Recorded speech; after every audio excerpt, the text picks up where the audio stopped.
Well, welcome back everybody to Donington Park. We've got the second race for the brand new Bell Sports Challenge Series coming up for you very shortly. If you didn't join us for the first race, which was the first ever race for this new series for last year, well, you missed a cracking race, some brilliant battles down the way through the order in this new series which has recently been launched, which caters for Ferrari Challenge cars, split into classes as well, so 360 class, the 430 class, the 458 class, which there aren't any here, sadly, today, and then the 488 class, but it has to be a non-Evo car in that one. It's aimed very much at the passionate gentleman driver, and Wayne Mars not only claimed pole position earlier on today, but also managed to come home with a very sizable win in the end. It was not quite the story, because in the early stage of the race he was battling away with Darren Goes, who had an off and put the car lightly into the barriers on the exit of McLean's corner. I'm delighted to see that the yellow Ferrari is there at the tail end of the field. So let's guide you through the grid then for this Bell Sports Challenge Series race. It's based on the finishing positions from the race earlier on over the course of the day, and it should be Wayne Mars that will be starting there on pole position, with Andy Christopher lining up alongside. Row 2 of the grid is John Pearson at the wheel of the 430 GT3 spec car, and for company he's got the very distinctively liveried car of Matt Wilton on row number 2. Row 3 of the grid sees Mick Dwayne in the first of the 360s that we've got in the field, lining up alongside Michael Sullivan, with Richard Dougal and Richard Fenny completing what is the 4th row of the grid. Row 5 of the grid, on the inside, it is Nick Carey that sits there on the inside of the 5th row of the grid, and Tim Cairns is there alongside. And off the back of the grid, arguably one of the quicker cars in the field, but he was the only retirement from earlier on today, but the car is out there. Darren Goes starts off the tail end of the field. So, under what are beautiful, beautiful conditions here, it's lovely and sunny. The clouds that a few of them were sort of broken clouds earlier on. It's now pretty much clear blue skies there, albeit it still feels slightly chilly out there at the moment, but we have had a great day. Lights are off on the safety car, which means we're about to get this final 30-minute race of the weekend underway for the brand new Bell Sport Challenge, which will head to Snetterton on the 4th and 5th of June for their second weekend of racing. And it is Wayne Mars in the white and the light green car on pole position. It's the black car of Andy Christopher that sits alongside. A 488 and a 430 on the front row of the grid. Lights are on the gantry. Lights go out now, and they charge their way up towards Redgate Corner for the first time. Keep an eye on the yellow car at the back. Darren Goes to see what he might be able to do, because he surely is going to charge his way through the order, if at all he possibly can. So through the right-hander, they will all work their way. Wayne Mars leads the way. Andy Christopher in second position by the look of things, and we've had a shuffle for third, because I think that's already potentially Richard Dougal that's making a little bit of progress as he hauls himself up through the order and ahead of cars that were behind him, ahead of cars that were ahead of him on the grid, but out of the old hairpin for the first time. Wayne Mars leading the way, and still under this pressure from Andy Christopher. We saw the two of them having a brilliant race earlier on in the day, before Wayne Mars ultimately won by 54 seconds, but they're having a great race in the early stages of this one. What of the progress of Darren Goes? Well, there goes the yellow car through shot now, so he is starting to pick off a few cars, but it's 3 for the lead at the moment, and Andy Christopher here might get the overlap on Wayne Mars coming out of Coppice Corner, and should be able to squeeze his way through potentially into the lead of the race, because he's got the inside line as they head up towards Roberts. They are still side by side, and the 430 goes through to pick up the lead of the race. It is going to be Wayne Mars there in second place, and third place is the fast starting Richard Dougal. Piers Pryor joins me in commentary.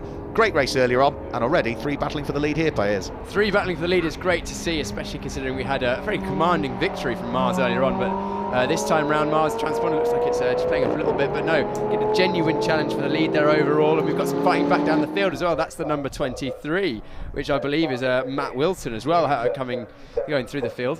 Yeah, Matt Wilton, I think he was wheel to wheel there with Mick Dwayne, wasn't he, and might just potentially come out on top in that little squabble as he made it through. Is it the yellow car? No, Mick Dwayne still hangs on to the place, actually. And now Matt Wilton will watch his mirrors, because he's got the charging car of Darren Goes beginning to close in on him. Darren, who we've seen racing things like Seat TCR cars and Super Copa cars in the past, amongst other things as well. So doesn't look as though there's any ill effects from his off earlier on. There's a little bit of gaffer tape around the front corner of the car, but thankfully that number 22 car was repairable after it's off at that part of the circuit earlier on today. Yeah, we were expecting to see it out as it goes. Looks like it sends it up the inside of Coppice. I don't know if that's going to be successful. Not quite backed out of it.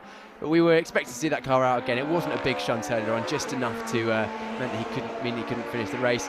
A little bit of tank tape there to hold the front end together as he looks up the inside into the last corner. A bit of a miscommunication there as they both trip over each other, but continue on. But yeah, good to see Goes. Of course, he had great pace at the start of the previous race, second the fastest lap, which was then ultimately beaten by Mars towards the end of the race. But looking forward to him coming through the field as he looks up the inside of Redgate now. Yeah, Matt Wilton sweeps across the nose though of Darren Goes, so having none of it at this stage, so Darren Goes has to get off the throttle and maybe dive onto the brakes a little bit more. Both drivers aware as to what was going on there, so just making sure they gave each other enough room. Looks as though at this point of the circuit, the sun's getting quite low in the sky, isn't it now? So we're seeing silhouettes on our cameras of the cars. For the drivers, once the sun starts to get low this sort of time of year, this time of day, it also affects visibility out the windscreen, doesn't it? Yeah, they'll be coming round Coppice now, which is a very long corner, and then as they go around the corner, the sun will be right in their eyes. And many of the drivers in these GT cars, they will have sort of the small visors, which is basically a little strip. Some of them will run tinted visors, and if you do, that's a help. But they have the sun visor across the top of the screen there, which of course has the championship branding. You can see on the car in front of us, the Bell Sport and Classic. But it's still so hard. If it's right where the circuit is, you just quite literally have to squint. Yeah, absolutely. I was at a different racetrack last weekend, and we had these conditions, but we'd also had a rain shower come through. So you got the bounce of the wet tarmac as well, which almost makes it impossible to see. It's going to be bad enough for them now, and of course, this is a 26-minute race still remaining. It was a 30-minute race in total. The sun's going to be that little bit lower towards the end of the race, so visibility is not going to get any better. Mark Wilton has gained a couple of places on that lap because the big loser was the yellow 360 of Mick Dwayne. So up goes Wilton and gains 1 place. Up goes number 22 Darren Goes, and Mick Dwayne loses 2 places at the wheel of the 360. I think we might have had a change to the lead mark at turn 1. I think it looks like, yes, definitely. Yeah. Christopher has lost out, and by quite some margin as well, because as they went over the line, it was only a 1/10.5 between them in favour of Christopher, but Christopher is now almost certainly a 1.5 seconds behind, so must have made a mistake on the exit of Redgate potentially. Yeah, and I think Wayne Mars was also just pressing on and set the fastest lap of the race on that lap, so he had good momentum coming over the start-finish line and had a really good lap as well. So 1 minute 10.679 means that Wayne Mars now picks up the lead of the race from Andy Christopher, and this car here, the number 83 car of Richard Dougal, completing the top 3 at the moment. He leads Class 1 at this stage, does Richard Dougal, so he's pushing hard. He is leading his class, and we've also got 3 class leaders inside the top 3, haven't we? Yes. At this stage, because Wayne Mars is a Class 4 car and is now showing he's down in 5th position. Yeah, that's a transponder issue, isn't it, with Wayne Mars' car? Apologies. Yeah, Wayne Mars' transponder is clearly being manually updated by the excellent timing team, who make sure that they keep on top of all the timing and transponders if there are issues. Or generally, transponders do mean that the timing is automated, but when it doesn't go completely as planned, which is sometimes the way. Yep. Yeah, on the tower on the left, what you'll see is Wayne Mars drop down through the order, and then as they manually input his time because the transponder isn't working, all of a sudden you come back to the top of the tower again, and you'll be seeing exactly what we're seeing in the commentary box. Now, for Darren Goes, there's another possibility of gaining another place here, and this would be for class position, because Darren Goes is 3rd in Class 4 at the moment. Matt Wilton is 2nd in Class 4 as they fight for what is 4th and 5th place overall. Arguably, you would expect Darren Goes to be able to work his way through, because he was certainly quicker in qualifying. But of course, if Matt Wilkin can just make sure he keeps the car positioned where it is and on the right racing line and doesn't make a mistake, it's not going to be easy for Darren Goes to unpick him. No, Darren Goes is showing great pace as he sends it up the inside of the Robert chicane. That's a great move. Yeah, brilliant stuff. Very late on the brakes, sneaks his way through. Matt Wilton saw him coming and probably decided that, yeah, okay, you've caught me, you've passed me. And a bit like we've seen in some of the other support races, sometimes rather than trying to hold a car up, if you know it's quicker than you, it might be sometimes better to let it go through and learn from it.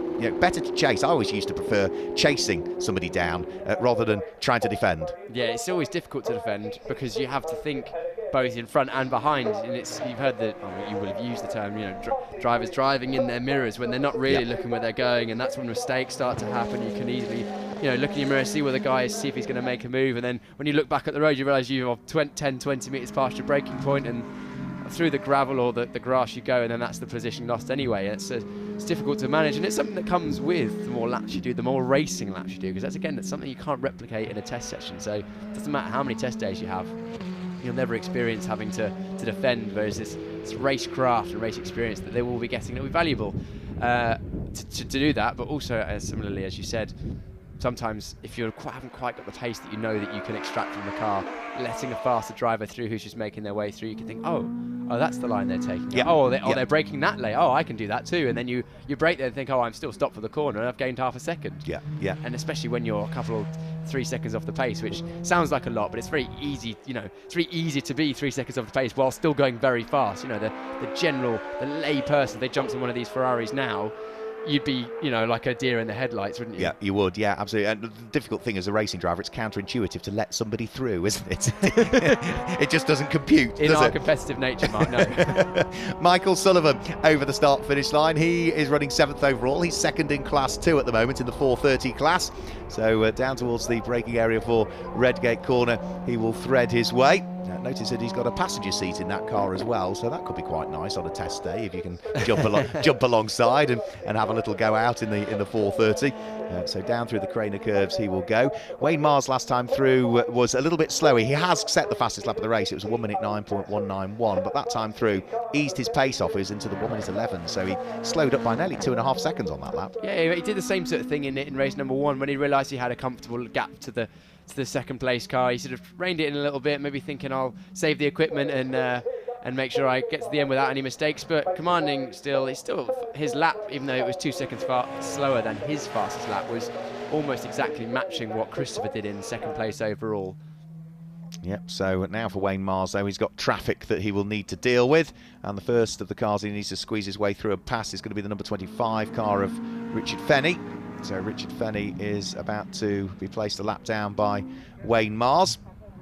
So place gained. I think he's already actually gone through and passed Nick Carey and the number 7 car of Tim Cairns. So that'll be the third of the cars that he's now placed a lap on. He's got 6.2 seconds at lead advantage. So that might have been why he lost time on the previous lap, catching the first of those back markers and maybe meeting them in the wrong spot. Yeah, again, it always depends where you catch the back markers. Donington, we're quite lucky that you can overtake on most of the corners, but for example, if you catch a relatively fast back marker going into McLean's, then you almost always have to wait until the exit of Coppice. Whereas potentially you catch someone going into turn 1, you can either pass them on the entrance to turn 1 at Redgate, which is one of the main overtaking opportunities, or even down the Craner curves if you're that much faster. So yeah, it definitely depends on where you catch the slower cars.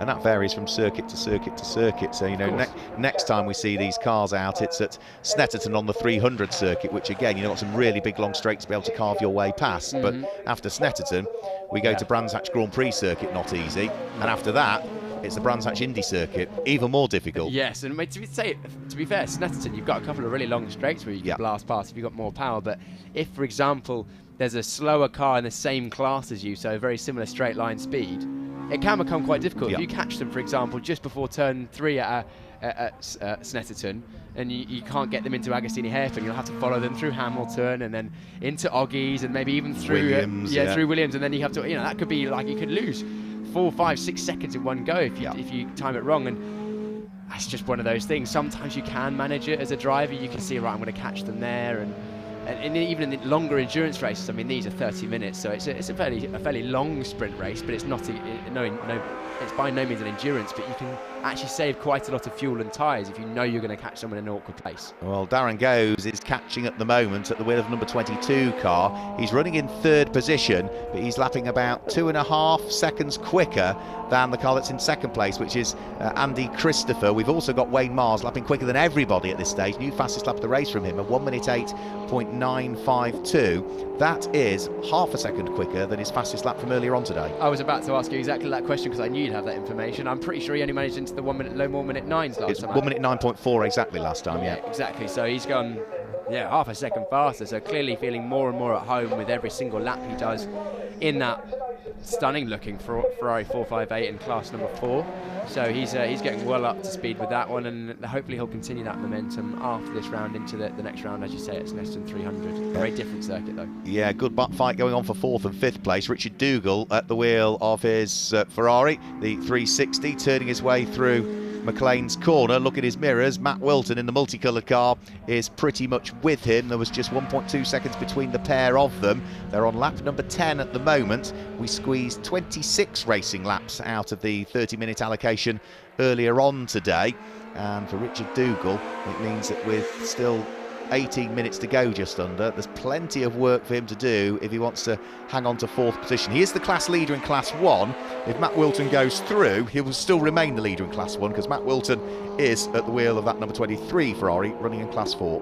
Yeah, the two different classes, of course, similar cars, but there are speed differences, which is why we have the class system in this Bell Sport Challenge Series in 2023. It's again a new series, so it's good to have different classes for the different cars. And I'm sure as the championship evolves and progresses throughout the years, you'll end up with more different types of more cars in certain classes, or the classes may evolve even as they realise different cars are actually quite well suited to others in terms of performance.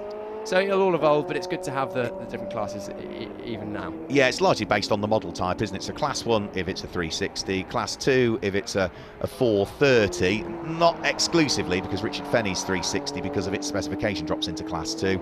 Then we'll have Class 3, which is for 458, but we don't have any of those here this weekend.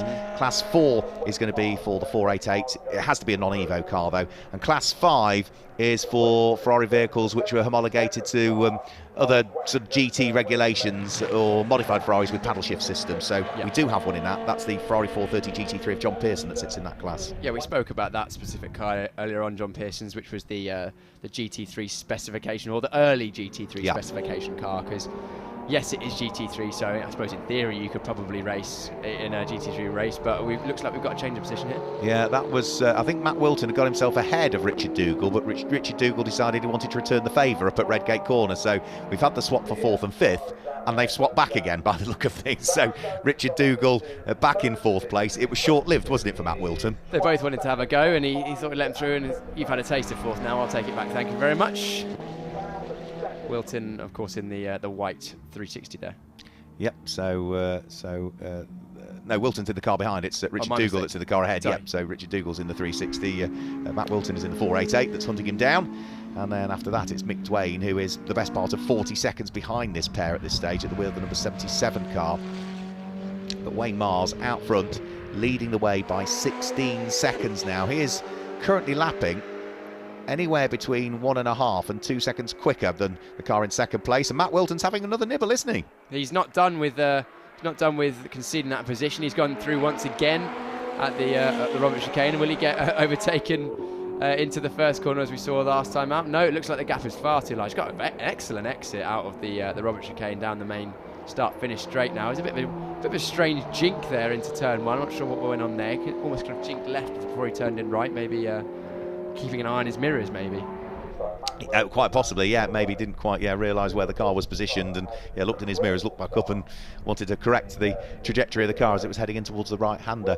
We are past the halfway point of this race, the second ever Bell Sport Challenge Series race here at Donington Park, and as we say, Wayne Mars really picking up where he left off in the race earlier on today. He has been consistently the fastest driver. He qualified on pole this morning, 4 seconds quicker than anybody else. Didn't quite have things his own way at the start of the race, and then opened up that lead advantage. And it's a bit the same here. It was close at the start of the race, but he's been chipping away Wayne Mars, and now he's got a 15, nearly 16-second lead. Saying that, fastest driver on the circuit now goes in that 3rd place, seconding Class 4. In the 488, as we can see here. Yeah, he's just heading around through Redgate Corner now, Darren goes. So you see the gaffer tape to the front of his car. Now, what can he do? How far is he behind Andy Christopher? The gap between the yellow Ferrari down through the Craner curves and the black 430 of Andy Christopher is 9.7 seconds, and Darren Goes was about 0.7 of a second quicker than him last time through. So the rate of close with 13 minutes remaining, it's just about enough, but he could really do with turning the screw and finding even more pace, couldn't he, if he wants to catch? Yeah, we know he can do 1 minute 9, because I believe he did a 1 minute 9.5 in the previous race, if my memory serves me correctly. He definitely got the 1 minute 9s. 1 minute 10.3 was his best in the previous race before he retired, but he only did 2 laps, didn't he? Yes, but it was the fast lap at that point. Sorry, yes, my mistake. Was, yeah. Sorry, I'm just getting confused with Mars's continual fast laps he went through, but still.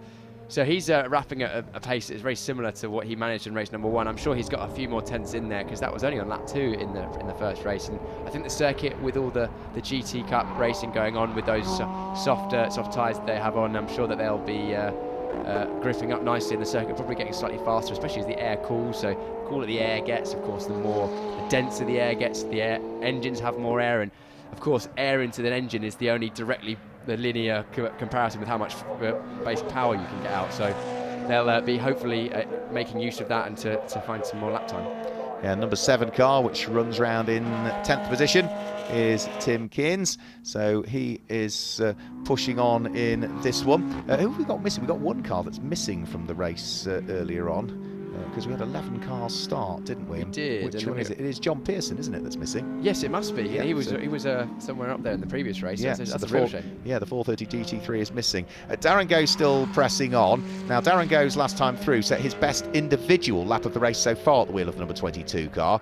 1 minute 10.349. That was exactly a second quicker than Andy Christopher's number 21 Ferrari 430. So the gap second to third is now down to 8 and a bit seconds with 12 minutes remaining. Yes, at the front, Mars is still pushing on. He's lapping in the low 1 minute 9. So no matter, I don't think Goes is going to be able to then straddle the gap between second and first. I think that's a bit out of reach now, but he can definitely close in if he continues this second lap pace advantage he has over Christopher. Although saying that, Christopher has responded with a 1 minute 10.7 on the previous lap, his personal best lap so far. Let's see how Goes responds with that. Yeah, well, he did a 1 minute 11.0, Darren Goes. The gap actually comes back out again now to 9 seconds with 11.5 minutes remaining. The 2 yellow cars get together. Good observation by Mick Dwayne, who very decisively puts his hand out of the window and indicates for Darren Goes to pass on driver's left. So Mick Dwayne running in 6th position, lying second in Class 1 at this stage at the wheel of the Ferrari 430. We've seen Mick racing Ferraris in the past. He's entered things like the GT Cup Championship, which is a multi-class and multi-manufacturer championship in the past, but more latterly racing things like Renault Clios. But the car dealer, who's based at Newark, which is only about half an hour away from Donington Park Circuit, is sitting there at the final place inside the top 6. Darren Goes this time, what can he do? Again, Andy Christopher has upped his pace, 1 minute 10.7 from the second place car. Through goes Darren Goes, 1 minute 12.0. The gap's going the wrong way. Christopher has clearly got the hurry up. Whether we've got radios to the teams, I'm not sure, but he's clearly been told, you're being caught, mate, and you're going to get second place taken away from you if you don't speed up, and he's done exactly that. He set pretty much his fastest laps for the last few laps in a row, and Goes, unfortunately, not finding the pace that he had earlier on in the race. Although still closing the gap ever so slightly. I mean, didn't last lap, but first sectors is actually the fastest first sector of anyone. That last, as we go past this lap, is from Goes with a 20.1. 20.2 for Christopher, it's his personal best first sector, and then a 20.3 for Mars, who looks like he's then easing off again with a last lap of 1 minute 11.2. That's nearly 2.5 seconds slower than his fastest lap. So he's clearly he knows that he's in a comfortable position, just bringing it home. Yeah, he's done what he needed to do. He's charged his way from the tail end of the field up into the podium spots and is lying second in his class. It's this car that he was hunting down, the number 21 car, but I think Andy Christopher now has everything under control, albeit he's still got a little bit of work to do, hasn't he, as he looks to try and closing on the next little car that is up the road from him. And it'll be a lap or two maybe before he's able to catch up with that car. We are into the final third of this race as well now. 9.5 minutes of the race to go. Wayne Mars looking good to potentially make it 2 wins out of 2 in the opening first weekend ever of the new Bell Sports Challenge Series, which caters for all Ferraris barring 488 Evos from 360 onwards. So if you've got a Ferrari tucked away in the garage and you want to bring it out racing, if it's a 360, a 430, a 458 or a 488, you'll be well placed to put it in the Bell Sports Challenge Series. It'd be a nice position to be in, wouldn't it? So, oh yeah, the Ferrari I've got in the garage, I'll just bring it out for a race. But if you did, of course, as you mentioned, this would be the place to be. And there'll be some very similar cars out there for you to race against. Yep, so there goes Wayne Mars, the fresh and fruity backed 488 that leads in the hands of the man who secured top honours in the British Endurance Championship last year. Turns his way for the 19th time through Redgate Corner and starts to descend downhill through Hollywood and then down through the daunting section of the Craner Curves, which in these cars, you know if it's a GT3 spec car, I know they go flat through there, but the 488 hasn't quite got the same area, so I'm guessing, I don't know, I'm guessing there would still be a slight lift, do you think, in one of these down through there? I don't know, actually. I think it would probably be possible to do it flat if you're, potentially, like a pro-level driver, in the British GT or the European Ferrari Challenge. I think potentially, if you're Mars and you've got a, whatever it is, 18.5 second gap, you're probably not doing it flat every single lap. I don't think that's completely necessary unless you're just doing it for pure enjoyment. But it will definitely be a half lift where you won't come fully off the throttle, as we've got one of the Ferraris, the red Ferrari. Is that the number 45? I think it's Richard Fenny, so I think it's 25 that's in. Yeah, I think it's Richard Fenny that's in at the wheel of his 360 into the pit lane with a problem. We did see a few cars come into the pits in the race earlier on today, which then, following conversations with the team, they were ushered back out onto the track. So let's hope it's not a retirement for Richard Fenny. No, Richard Fenny not having the best of luck in this race. He's getting some words of, hopefully, advice on how to continue this race, because of course there's still 7 minutes remaining, and 7 minutes of track time will be very much welcome for him, because it's his pride and joy. He'll enjoy driving around the Donington Park circuit, which is, again, we've mentioned it, it's a nice medium high-speed circuit, lots of undulation changes, and on a spring evening such as this, with the sun glinting off all the cars, it looks great. Matt Wilton here, looking to try and see if he can squeeze his way through and ahead of the car that lies ahead of him, which is Michael Sullivan. He couldn't quite do it though in towards the Robert chicane, so he's trying to put a lap on Michael Sullivan, but he'd like to have done it before the Robert chicane, because the other white car that's behind him is Richard Dougal, who is in 5th position. So Matt Wilton needs to get on with this, otherwise he might get caught at 4th position from the car behind. A defensive line from Sullivan there into turn 1, clearly trying to make a race of this. I think it'll be a when, not if, when Wilton goes through, but trying to keep that car behind, maybe just thinking, he's maybe a little bit on his own. He wants a race with another Ferrari. Yeah, so down in towards the braking area goes the Ferrari 430, being chased by the 488 all of the time, whilst the number 23 car of Matt Wilton is getting held up behind this slower traffic. He's getting reeled in by Richard Dougal's 360 that sits behind, so it's 430, 488, and then 360 out of the pit lane, I'm delighted to say, is Richard Fenny. So Richard Fenny rejoins the race directly behind the second place car of Andy Christopher, who is now nearly 19 seconds shy of Wayne Mars. But the lead advantage is coming down, because Andy Christopher at the moment is not the quickest car out there. The quickest car out there is Darren Goes in 3rd place. A 1 minute 9.445 from him is the best he has done in the race so far. And in the weekend as well, by quite some margin, I think. And that gap is coming down. It was at 8.5 about 5 or 6 laps ago. It's now down to 6 seconds. Be a bit of a tall order now to close that gap, to potentially go from 2nd to 3rd to 2nd overall, but he'll give it a good old go. And just over a second, or almost exactly a second a lap. It will be very, very close with what, 4.5 laps, 5 laps remaining, something like that. Michael Sullivan has finally been overtaken by Matt Wilton. Matt Wilton now, though, needs to concentrate his efforts on overtaking the next car, which is going to be the number 77 car of Mick Dwayne, now that he's trying to place a lap on. Mick sees him coming, gets out of harm's way. So it's a busy section down through the Craner curves in the old hairpin at the moment. We've got the car in 4th. Then we've got the cars in 6th and 7th, and then the car in 5th is the order that they are all there, because at the tail end of that little quartet of cars is Richard Dougal, desperately trying to place a lap on the cars ahead of him so he can get right back up onto turns with the multicoloured car of Mark Wilton and roll his sleeves up and try and see if he can work his way through into 4th. Yeah, two battles for position, but in the wrong sort of order at the moment. As we see a move up the inside for the white 430, and following through is the number 83 of Dougal in the Ferrari 360. He's done that quite nicely, slid through on both of the cars that he's trying to lap.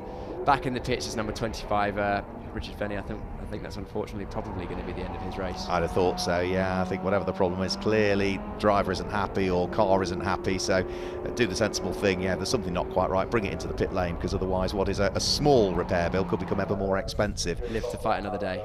Yeah, absolutely the case. So down in towards the bottom of the old hairpin goes Nick Carey. Haven't seen a great deal of Nick in this race. He is currently lying 3rd in Class 1, so 3rd of the 360s that we've got out there. 8th position overall at this stage. Where did he finish in the race earlier on? He was 9th place in the race earlier on, so he's 1 place higher than he was earlier on in the race, and has only got probably about another 4 or 5 laps before we see the checkered flag, because Wayne Mars is on lap number 23 at the moment, and the clock is showing us little more than 3.5 minutes. Yep, 3.5 minutes remaining, so the final few laps of this race weekend. The Donington Park circuit looking iridescent in that shot there, with the sun shining off the brand new tarmac from the winter. But again, it's good to see another driver who is on their novice plate, so this is one of their first of 6 races until they get their enough signatures on their license to be promoted to a national or fully fully fledged licence. Of course, it's good to see so many drivers effectively starting their racing career in this championship. So they're almost starting with the championship, so they'll grow together. Yeah, a race national licence, as it's called nowadays, yes. isn't it? Yes, it used to be National B and National A, but that's a race national is the equivalent, is it, of National A? I still get confused with it all. 2.5 minutes just over of the race still to go. Still watching this fantastic looking 360 of Nick Carey weave its way through. Oh no, that's number 8, I believe. That is Sullivan coming into the pits in his 4:30. Again, talking to the team, finding out what's wrong with that. It's a real shame that he couldn't quite get to the end of the race before having to come in for some inspection. Yep, so Michael Sullivan in towards the pit lane. He was running around in 7th position. He was hoping to have caught Mick Dwayne and maybe gained a place over the 360, but yeah, that's another car that's destined for the pit lane. So that's Richard Fenny and Michael Sullivan in the pit lane, and Richard Fenny hasn't come back out. The car was on the pit apron. It's not back out on track, so it must have now disappeared into the paddock area, so that is such a shame. Wayne Mars still, though, is out there. He still continues to lead.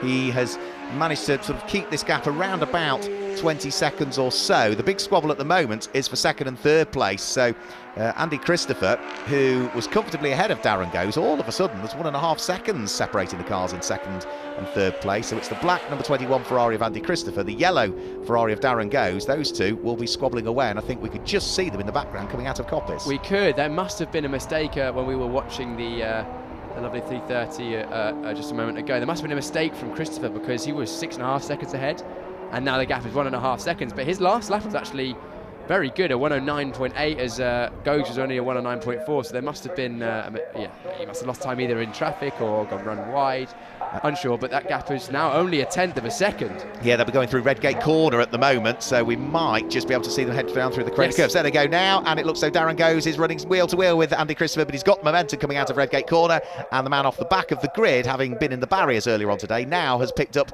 2nd position. As Andy Christopher has got anything left in reserve, it'd be wise to use it now, because he's lost the place, and we're into the final minute. It's going to be it might be one more lap for these guys, because I think by the time Mars gets over the line, it'll mean that. So it's penultimate lap. It looks like Goes has still got the pace advantage, though. He's extending the gap in the middle section of this lap through McLean's up from the old hairpin. Potentially that 4.88 of Goes having slightly more power. No, actually, it's going back through. Yeah, now was there a little bit of contact between the pair of them? Now was that a bit of debris already on the track? That was a crow.